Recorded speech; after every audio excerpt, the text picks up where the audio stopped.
Okay, we are live. Hi, this is William Ramsey. Welcome to William Ramsey Investigates. On today's show, I have a very special guest. His name is Jim Cosgrove. Last name is spelled Cosgrove. And he just published a fantastic true crime book, which I read through yesterday. I finished it. Title of the book is Ripple, A Long, Strange Search for a Killer.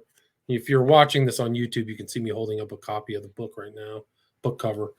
And it's very original approach to a true crime story that I haven't read before. I've read a lot of true crime books and interviewed a lot of true crime authors, but this one stands alone kind of in a unique place and takes place over a long period of time. He can talk more about that.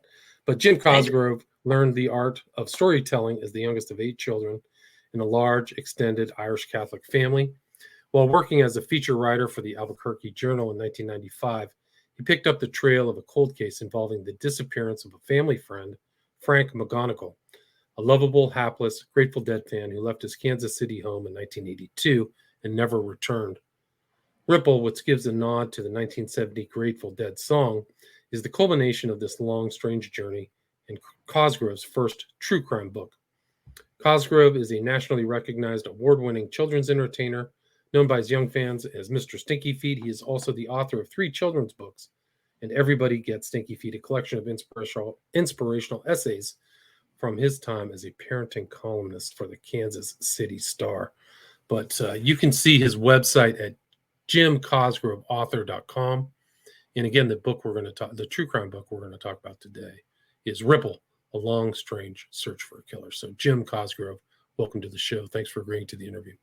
Thank you, William. It's an honor. Awesome. So for people who may not have heard your name or this book, I saw it on True Murder. I saw you interviewed by a friend of mine, Dan Zupansky. Yeah. Maybe you could just, it's a long story, but maybe you could just start at the very beginning, your background and where this whole journey for you started. Sure, you bet. Well, I, as you mentioned, was a feature writer for the Albuquerque Journal. I was not a hard-nosed investigative journalist. I wrote puff pieces. I wrote happy stories about interesting people doing interesting things. And while I was working at the newspaper, I decided to go back to school and get a master's in creative nonfiction writing. And I just kind of did it for kicks, really. And I came to the point where I needed to write a master's thesis, and I didn't have one. And I was back to my home in Kansas City, visiting my mother. And I took her to daily mass at the parish church where we grew up in Kansas City.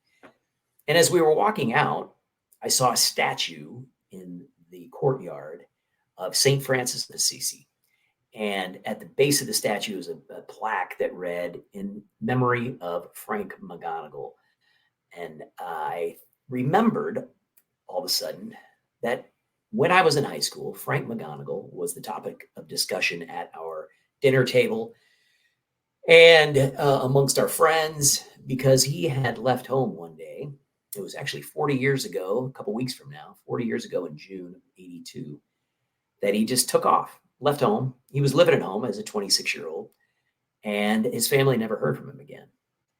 And I remembered this story when I was with my mother, and I'm like, wow, whatever happened with that? I don't remember hearing or knowing of a resolution. And she told me kind of the path what had happened. And I thought, man, that would make a great topic for my master's thesis. Do you think the McGonigal family would be willing to chat with me? And she said, absolutely. They were old family friends of my parents, and many of my siblings were in school with their siblings. And so I approached them, and they were so open and willing to work with me. And so we embarked on this deep dive into what they did to look for and find out what happened to their son, Frank, and their brother, Frank. So that's how I stumbled upon it. So the sorry to interrupt, but this was in Kansas City, right? So you were family friends, 2 large Irish Catholic families in Kansas. Yes. Yeah, we grew up in an idyllic kind of a neighborhood in the city that was heavy Irish Catholic and Jewish, pretty much. In fact, growing up, I thought there were only two kinds of people: Catholics and Jewish people. I thought that was it, because as all our neighbors were.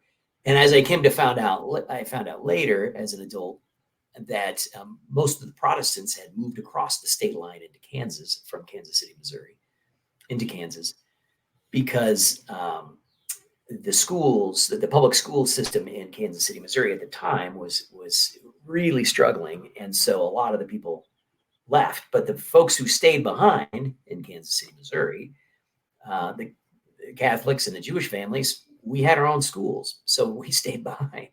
And so, what was fascinating about our neighborhood was, I really almost every house on the block was Irish Catholic, or Irish/French Catholic, or Irish/German Catholic, and we all belonged to the Jewish Community Center, because that was the way we grew up. We belonged to swam there, and we played basketball there and baseball in the summer, and we found out that we had a lot in common with the Jewish kids as far as our backgrounds go, and our overbearing mothers. Right. So Frank was part of this other large family too, right? So he had kind of an interesting background. And Yes. So the McGonigal family, Bill and Joe McGonigal, his parents had 9 children, and Frank was in the middle. And they owned a very popular meat market in South Kansas City. And anybody who grew up in Kansas City in general, but especially on the south side of Kansas City, they all knew the McGonigal family. They knew McGonigal's store. They knew the meat market. That's where you got your turkey at Thanksgiving. That's where you got your ham at Easter. That's where you went. And so everybody knew who they were. And besides having a large family, you knew someone who was related to them. You knew someone, one of your siblings dated one of them, or was in school with one of them. So I was younger. I'm about 9 years younger than Frank is, or would have been, and he was in my brother John's class. And I was always kind of envious of my older siblings who had McGonagals in their classes with them. So we all kind of grew up kind of knowing each other's business. And so when Frank disappeared, it was like one of our cousins disappeared, or one of our brothers had disappeared. It was that kind of palpable for us. And of course everybody prayed for him and remembered him, and we were, and kind of in secret, kind of glad it was not our family, that sort of a thing as well.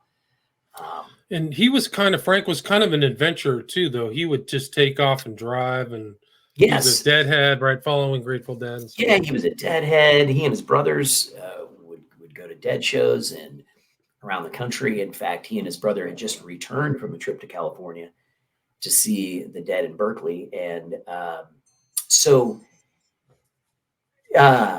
when he disappeared, his parents really didn't think a whole lot of it, because he was known to take it. Besides, he was 26 years old. He had been in college for about 6 years. He moved back home, was working at the grocery store at market, and was living at home. But he was an adult, and he would take off for 2 or 3, 4 days at a time, and just go out on an adventure. And as his folks said, they didn't think much of it, for the first couple of days he was gone, because that's what he did. But when they didn't hear from him after 4 or 5 days, they started to worry, because Frank always called. He always let them know where he was and what was going on. And so that's when they became kind of suspicious that something was up. And so they contacted the local police, and then their journey began. Right. And it was a long journey, right?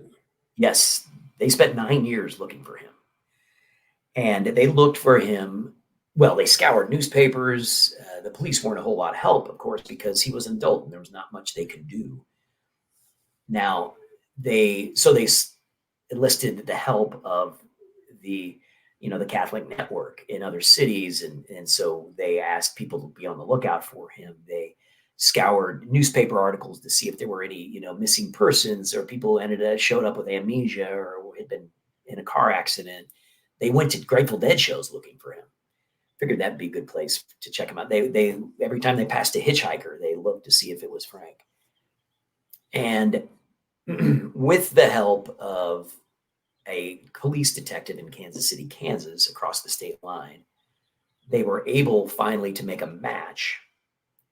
And after 9 years Right. of, So they were of an holding identified body.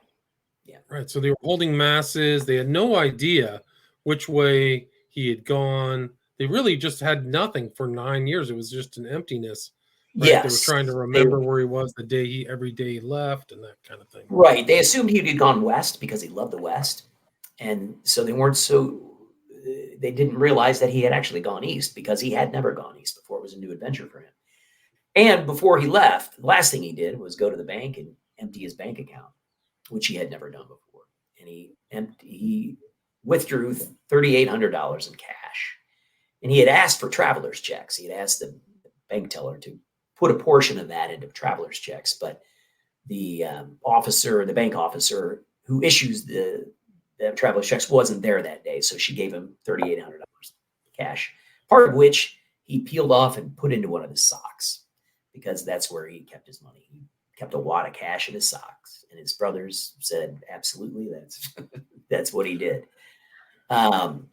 So yeah, they something really touching. His mother, every year for those 9 years, at Christmas, she would wrap gifts for him and put them under the tree in the hopes that he would come home for Christmas, and he never did.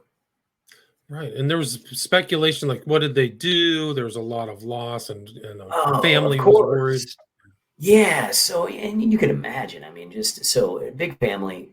Um, what did we do to drive Frank away? Well, Frank and his brother Mike, who's the youngest in the family, had a huge fight the day before he left at the store over something silly. It was how to strip and wax the floors at the store, and they got in this huge argument. And the final words Mike said to his brother was, "Why don't you F off and die?" And he said, "I lived with that, went through 5 years of intense therapy to get through that." So that's the last thing he said to his brother. And he said, "How did I know he was actually going to do that?" And when he took off the next day, there was a lot of guilt, of course, a lot of worry, and they began to look into their family too. Like, how were we as a family? Did we create an environment that drove him away? Did he feel safe here? Did he feel welcome here? And Frank was a gentle soul. He was, and as I've said to many people, he was somebody you knew. He was like, man, you've had a brother or a cousin or a friend like him.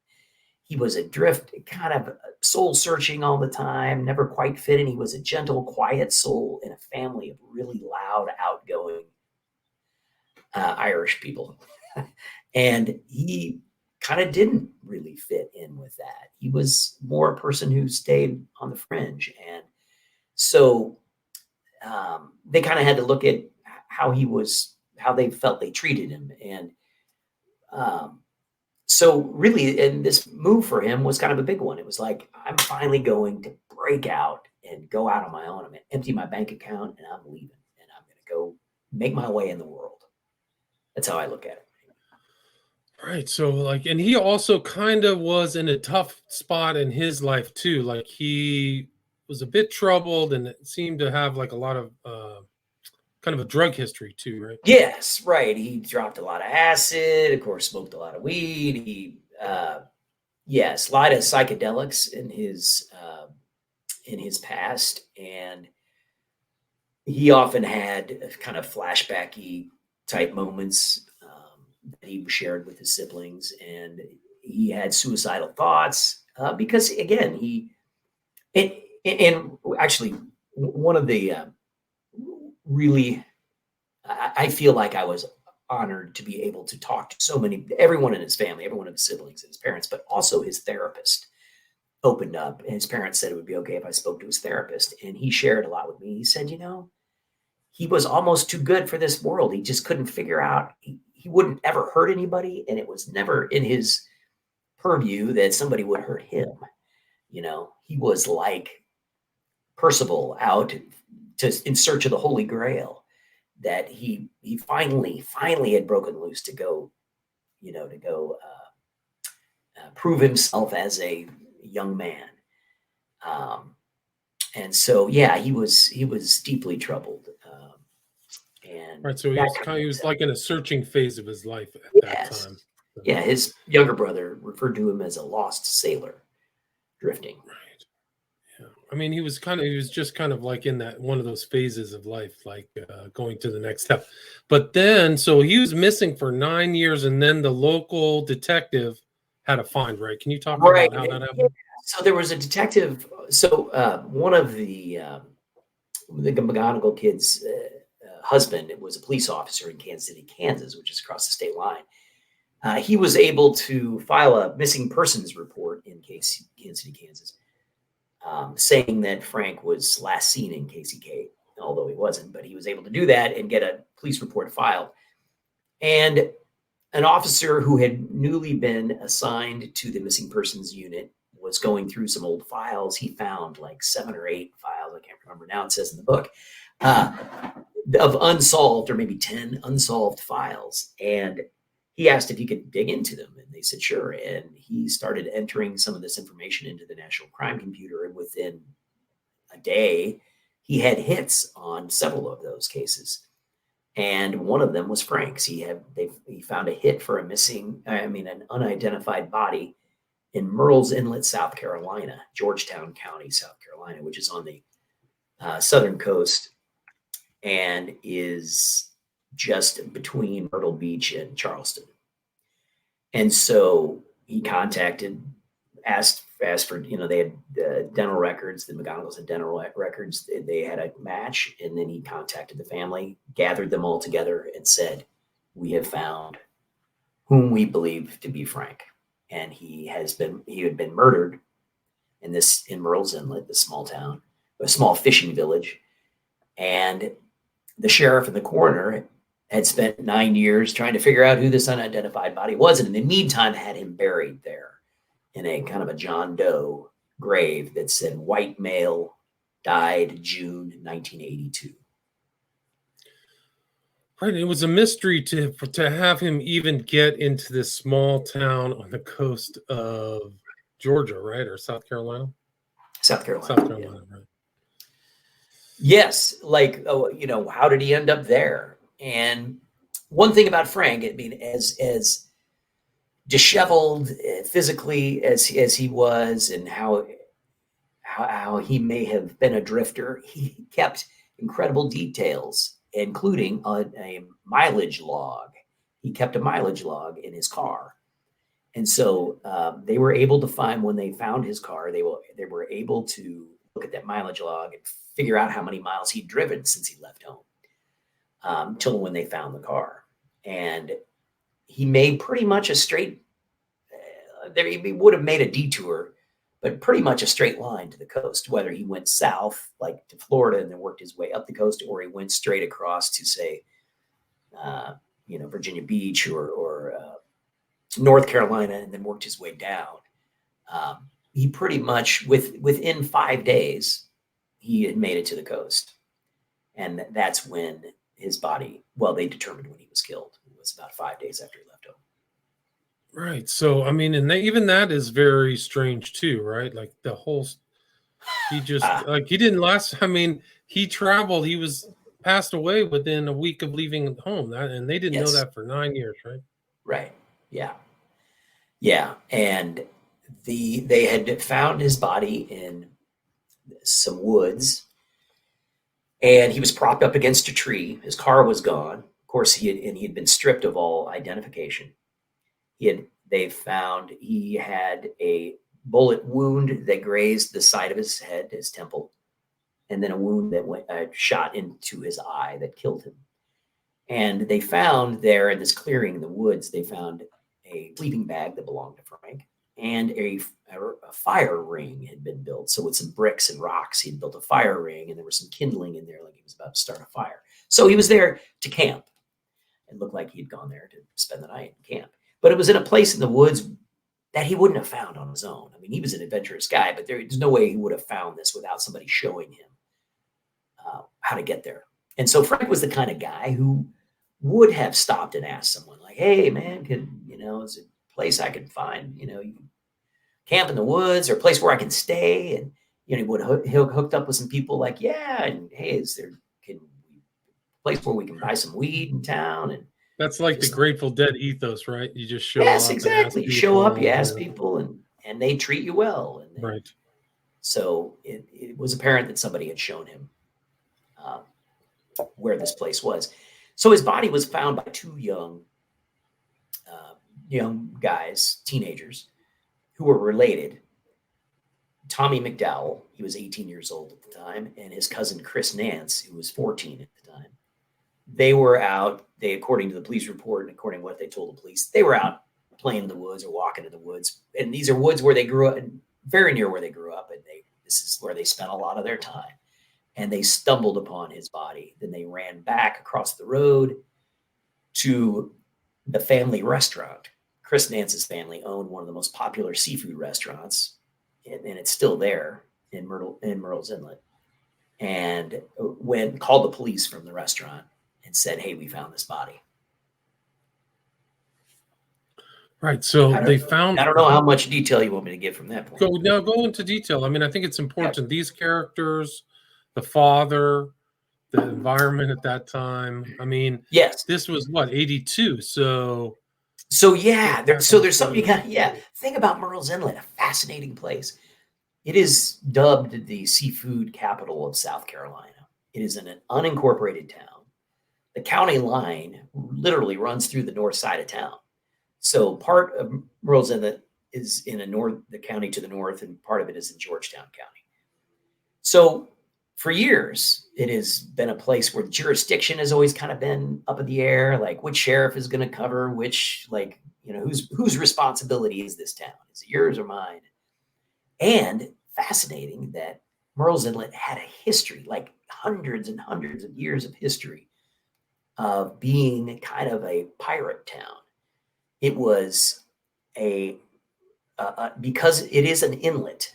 There's an inlet from the ocean, which means there's a place there where ships could come in and hide out from storms and that sort of thing. And there was a system of creeks and a labyrinth of creeks and channels where boats could hide. So it became a place where pirates literally came and hid out and hid their stuff. And during the Revolutionary War, they ran weapons through there. During the Civil War, the blockade runners would run weapons and supplies to the south through Myrtle's Inlet because it was a place it was easy to get in and out of without being seen. And then during Prohibition, they ran liquor through there. Then as the years went on, they were running drugs through there. And in the 80s, it was a haven, crazy haven for cocaine and weed that just was coming through in there on shrimp boats. Because it's a fishing village, they had all these boats, right? And all these shrimping vessels and, oyster, clam. They were running fishing, adventures. You could hire a boat to take you out fishing. And so there were fleets of boats in and out of there all the time. Well, it's a perfect place. It's a perfect way to bring drugs in. Right. And as it turns out, Chris Nance's father, Paul, who ran Nance's Oyster Roast, one of the most popular restaurants in town, was also the town mafia boss. He ran the drug trade, and he owned a lot of the shell fishing rights in the waters. So he would sell off to other boat captains. So he had a fleet of boat captains under his command. And so this guy, and unbeknownst to a lot of people, but also well known to a lot of people, ran this drug empire. And so there were stories I heard about people getting cut up with chainsaws and thrown to the alligators and gunfights. And it was just a crazy kind of lawless environment. And this is the environment that Frank came into. This gentle, trusting soul rolls into town and steps into this. Right. So, like in this Nance guy's like an enforcer. People are fighting in his restaurant. Just crazy stuff. Oh yeah, crazy stories. I mean, so it's a far cry from the the Irish Catholic neighborhood of Brookside, Kansas City, where I grew up. Uh, Right. So he we didn't stepped have into. gunfights. Yeah.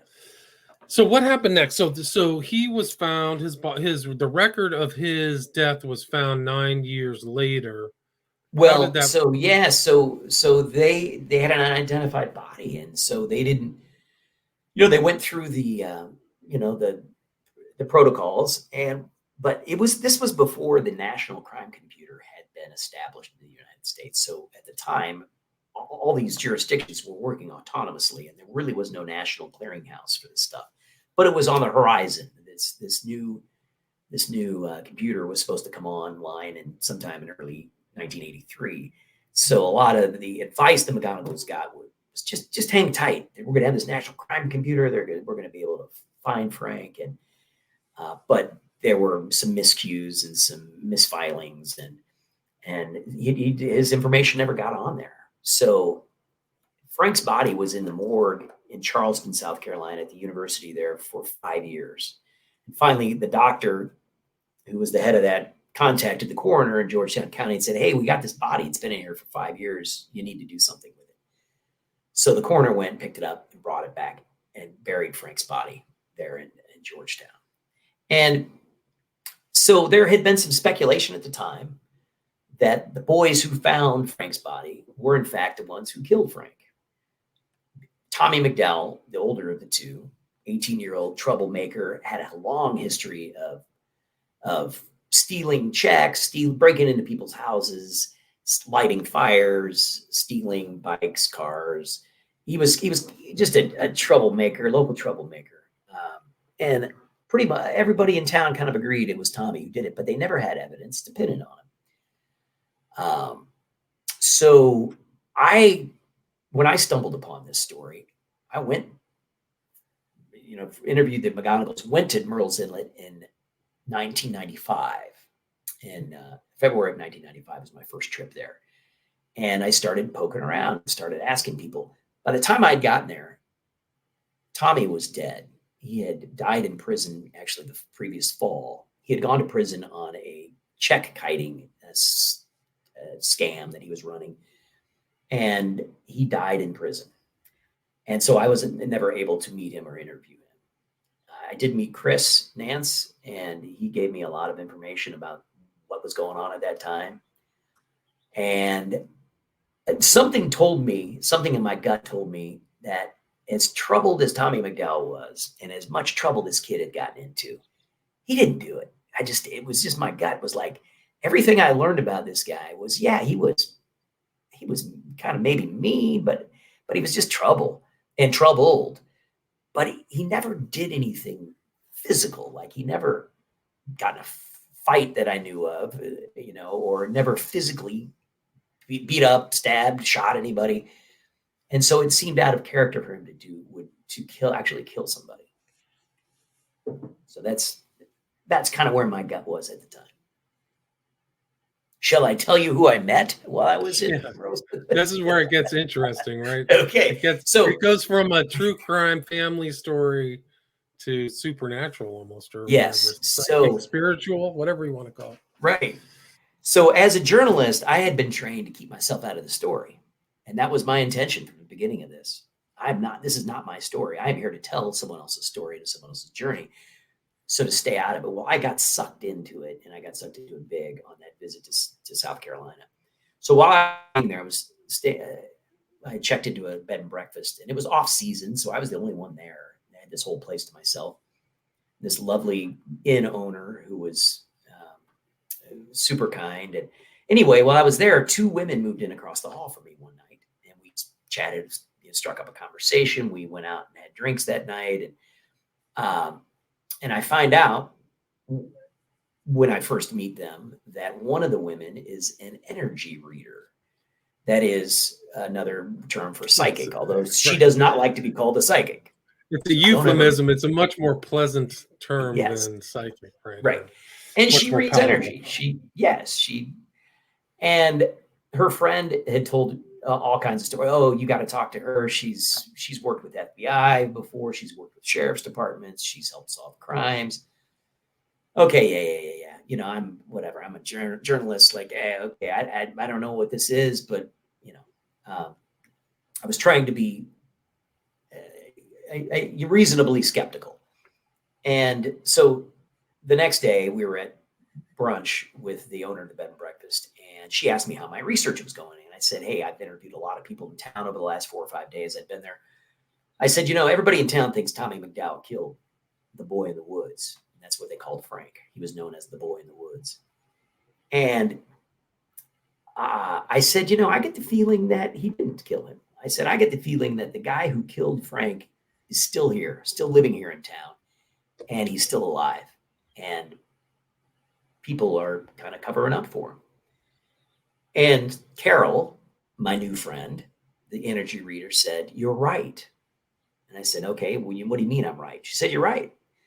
Tommy McDowell did not kill Frank. And the guy who killed Frank is still here, living in town. And I said, okay, how do you know that? She said, oh, I just know it. And she said, it was no coincidence that you and I met this weekend.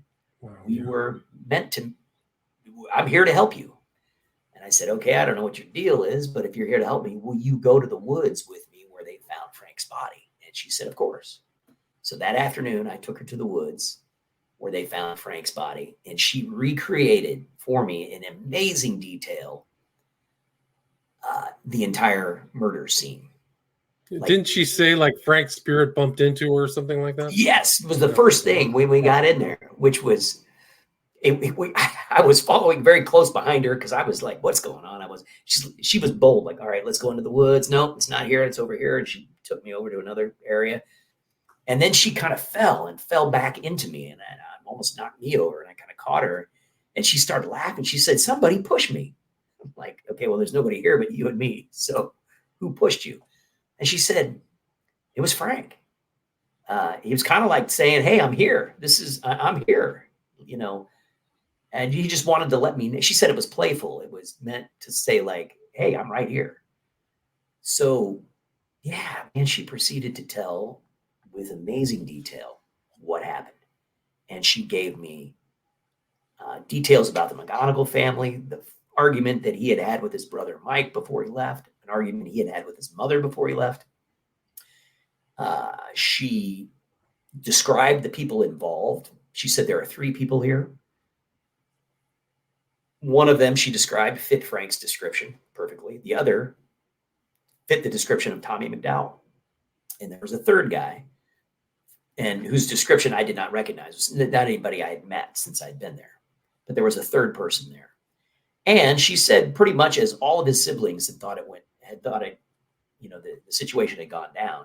He asked, hey, is there some place in town where I can buy some weed? And one of the guys was like, yeah, sure. There's a guy in town that sells pot. I can get it for you. And Frank said, hey, let's go. And the older guy, well, the taller guy who fit Tommy's description said, you can't come with me. Just give me some money. I'll take it and buy the pot and come back. He won't sell it to you if you're with me. So Frank reached into his sock. And she said he reached without me saying anything about his sock. So he reached into his sock and pulled out some money. And I thought, well, that's where he kept his money. Peeled off a $20 bill, gave it to this guy who fit Tommy's description. Tommy left legitimately then to go buy the pot. While he was gone, the other guy saw Frank's money and said, give me your money. Pulled a little 25 caliber pistol out and said, give me your money. And Frank laughed at him and said, no. Guy fired a shot that grazed him, fired another shot that killed him. Right. And that's a lot of money. Even now, I mean, $3,800 a lot of money, right? $3,500. Yes, you bet. I mean, so then according to her, when Tommy came back, he was like, what the hell happened here? Like, whoa, I just thought we were having some fun and, gonna, have a good time in the woods tonight, And the other guy laughed and said, oh, you should have seen his face when I shot him. And then they kind of panicked, like, what do we do with this? So they left, she said. And she told me all this. They left and they came back with someone else in another car. Then she said they took Frank's driver's license. They took his information. She said then they drove his car. They took his car and they drove north. She said they drove north of Myrtle Beach. Well, a couple months later, they found Frank's car abandoned across the North Carolina border in Wilmington, North Carolina. And still, even finding his car a couple months later after he left home, they were still unable to make that connection with this unidentified body. Just, I don't know, a little over 100 miles away. It showed a little bit of criminal sophistication, right? To take the car away and put it into another jurisdiction. Like Indeed. Cleaned up the crime scene. And there had to have somebody help him. And I suspect it was Chris's father, Paul, who would know how to clean up a crime scene. Right, like know what to do it right. Wow. Yes. So very dark. Like it gets, it reminded me of like True Detective or something, like some kind of border town on the ocean where all kinds of dark stuff kind of happened. And it progresses. It actually gets more interesting. But you don't want to give away the full story. But right. There was a lot of interesting themes in this, also kind of like family loss, but also resolution. Yes. So I found it's not just a crime story. It's also about life and yeah. And arriving at a place, well, for one, a lot of people ask me, well, so you solved the crime. Well, we'll see. I'll leave it up to you. And it's not tidy, but I arrived at a place that I'm comfortable with, and I won't call it, a place of resolution per se, exactly, but and his family as well, a place of acceptance, I guess, and to say, okay, this is what happened to Frank, and as ugly and twisted and sad as it is what it is. And his brother Mike told me at one point, Frank's story, unfortunately, is no different than thousands and thousands of other stories of people around this country alone whose life was taken in a situation or murdered using a handgun that shouldn't have been on the streets to begin with. And so he's like, in a weird sort of way, yeah, every story is unique. Every story is about a person that was loved and people knew, as a son, a brother. But he's like, it's really like a bunch of these other stories, unfortunately. Right, similar, but also, it's about family resolution. At least there was some kind of bookend. Yes. There was a beginning, but there was also an end. At least there was something that people could say this is what happened. Yeah, absolutely. And we went back. I went back to Merle's Inlet in 2019 with Mike, right? Yeah. Frank's youngest brother, and my brother, Tom. And we interviewed a lot of people over again and some new people. And it was a chance for Mike to see kind of where Frank died and visited his grave. And, and he had his own resolution. But for me, where I landed was a place I hadn't expected to land. And that was in a place of compassion. Now, of course, I had deep compassion all the way through for the family, for Frank's family. And I think I was biased because I knew them, right? These were my neighbors and my friends and my family in a sense. But I also landed at a great place of compassion for the alleged perpetrators. There's really three guys that they assume were involved, but each one of them led a tragic, sad life themselves. And I really found my place, not in a place of wanting revenge or, kind of street justice or anything, but gosh, in a real place of compassion for these guys and thinking to myself, would I have ended up the same way had I grown up in this place? Right. Oh, that's a good point. That's interesting. There's a lot more to the book. I suggest people check it out. They can get an audio book of this too, right? That's available. I read the audio book, by the way. Oh, nice. Great. Yeah. So that's it. And do you recommend Amazon for a place for people to get Ripple, or is there another Well, venue? I always encourage people to go to their local bookstores, because any bookstore in the country can order it from Penguin Right. Random House. So I encourage you to do that. Please support your local bookstores; they can get it. And yes, you can get it on all of the online platforms as well, and all the audio platforms. Right. So you can listen to Jim Cosgrove tell the story of his own book, Yes, his own journey. It's your journey too. It's not just Frank McGonagall's, the McGonagall family, right. but yours And the as well. McGonagalls really let me know that, and I appreciate them so much, and I have a great gratitude for them. But his dad, before his dad died, he told me, Jim, you are now part of this family because of this, and yeah, and I felt in a weird sort of way like I was an interloper, a voyeur or something, kind of.